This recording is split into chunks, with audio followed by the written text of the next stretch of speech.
So we have a lot of beginning coaches that come to us. They change careers, and the hardest thing that I've found for them to kind of gain is seeing dysfunction.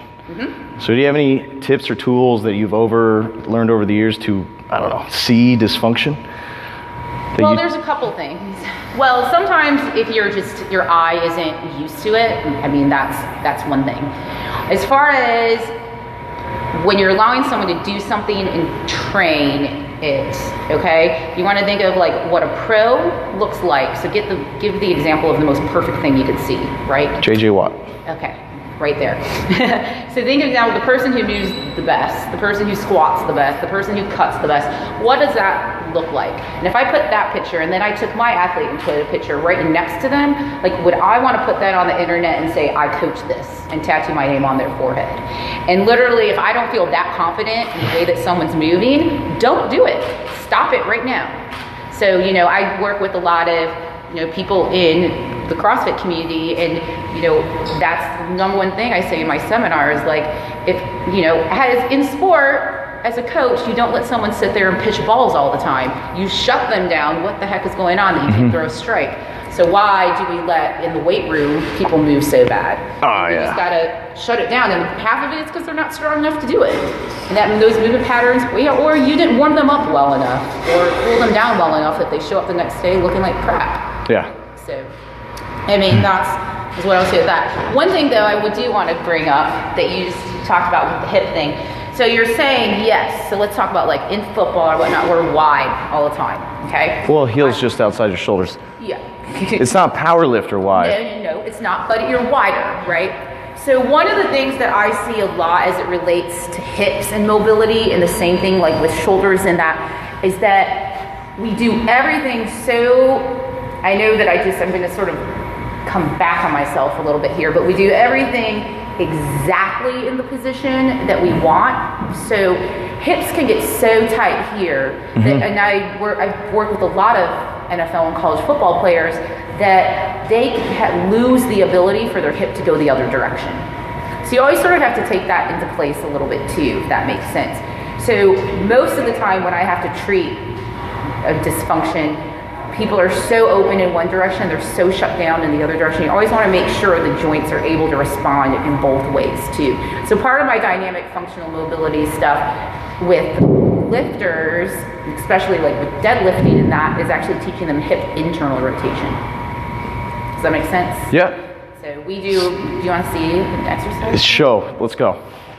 I'm gonna take this band. And what you're gonna do, again, you might know this. Do you know T-hip mobility? Pretend they don't know. Okay. I know. It's called T-hip mobility. And you're gonna take this band, and I'm gonna guide you through it. You're gonna bend down to the ground, take it up onto your shoulder, stand up like such, okay? That's gonna be our starting point. So go ahead and do that. You're gonna use me for balance, or actually use this to hold on to. Like this? Correct. All right, so this is gonna be over onto this side. So you're gonna go into a full-on T position, okay? So what I mean by that is this leg is gonna go behind you. So actually, nope, we're gonna balance. The band is on there? Yes, the band stays on. So you're gonna come forward all the way up with a straight leg if you can, a little bit straighter on that standing leg. Good. Go down as far as you can with a straight leg. So leg comes up more. Good, so really activate that glute for me and keep your left leg straight. Just gonna rotate for the camera. Okay. Keep that left leg straight for me though. Okay. Straight. Lock it out. All right, so what you're gonna do here is we're gonna teach you actually how to rotate your pelvis on your hip versus most of our movements are teaching our hip to rotate on our pelvis. Right. So you're gonna bring this arm out to the side into a T, press through your left foot, open up this pelvis as far as you can. Good, keeping your chest tall and your heels high. Open up there. Good, now come down, drop this hip down, keep your legs straight, keep this back leg up, try to rotate this hip down as far as you can. So drop your pelvis into my hand, but keep your hip up, keep your right foot up, right foot in the back. Come on, steps. Drop down even more. Rotate to the left, yep, keep going. Can you feel a stretch there? Just a little bit. All right, relax. So the goal there is actually what happens so much is that our hips are out so much that we lose actually the ability for our pelvis to actually drop down over our foot, okay? And when you don't mobilize the pelvis in that way, that's actually what happens. Every time you take a step, your hip actually internally rotates as you plant and push over. So it's super important that some of your power stance positions and athletic stance positions don't make you so tight for things like running and even free walking. Yep, so we do have that variation as well, but we don't use these fancy tools. I know. So we just call it a seesaw walk, and then we actually teach the soft bend in that knee for two reasons. One, that athletic position, so we're loading the hamstrings, and it's also how we want to train our athletes to initiate a squat. So many people fail with the hip hinge, like we said, the anterior tilt. So we use this as a many-fold exercise, so we can go. I like it both ways. Yeah, we go T or we go up top, and then maintain that internal rotation, fighting for that flat hip shelf, and then internal rotation.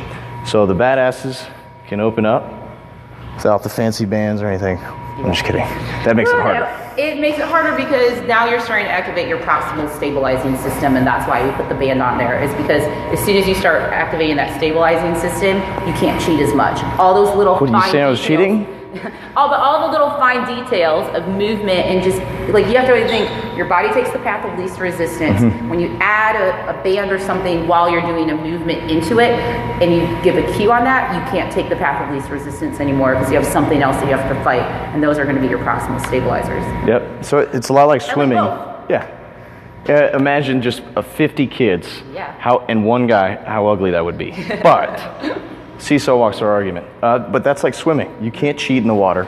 So this allows you to, I guess, not overcome it with quad strength or some of the other faults. Ankle rotation, like using too much in your ankle and not enough through your pelvis. So, because I actually want to see someone completely drop down and internally rotate over. So it tilts the up. That's the goal for mine. Mine's not the opener, mine's the closer. All right. And now I got to master that. Yep.